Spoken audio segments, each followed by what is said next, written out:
જી sir. પ્રત્યુષભાઈ, શું કહેશો? સયાજી બાગના પ્રાણી સંગ્રહાલયમાં નવા મહેમાનો આવ્યા છે. નમસ્કાર। મને જણાવવામાં ઘણો આનંદ થઈ રહ્યો છે કે વડોદરાના આપણા શ્રી સયાજી બાગ પ્રાણી સંગ્રહાલયમાં અંદાજિત 4 દશકો બાદ સફેદ વાઘનું પુનરાગમન થયું છે।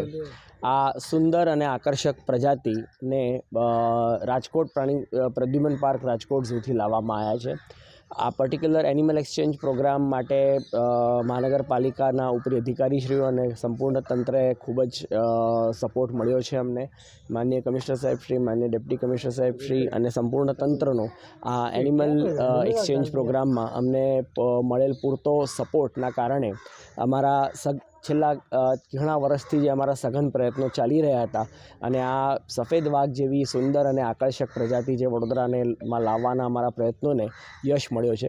સેન્ટ્રલ ઝૂ ઓથોરિટીથી આપણને મંજૂરી મળી અને રાજકોટ ઝૂને વિદેશી પક્ષીઓ આપી અને એની સામે આપણે એક જોડી સફેદ વાઘ રાજકોટ ઝૂથી આપણે લાવ્યા છીએ। નિયમ મુજબ હાલ આ પ્રાણીઓ ક્વોરન્ટાઇનમાં છે અને ક્વોરન્ટાઇન પીરિયડ પૂર્ણ થયેથી જનતાને ઝૂ જોવા આવતા સહેલાણીઓને આ સુંદર રૂપાળા જાનવર જોવા મળશે। આ ક્વોરન્ટાઇન દિવસોનો કેટલો પીરિયડ હોય છે? સેન્ટ્રલ ઝૂ ઓથોરિટીના નિયમ મુજબ ઓછામાં ઓછા 15થી વધુમાં વધુ 45 દિવસનો ક્વોરન્ટાઇન પીરિયડ હોય છે।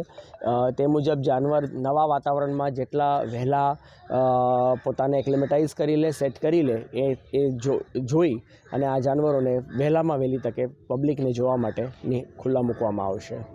Okay, thank you.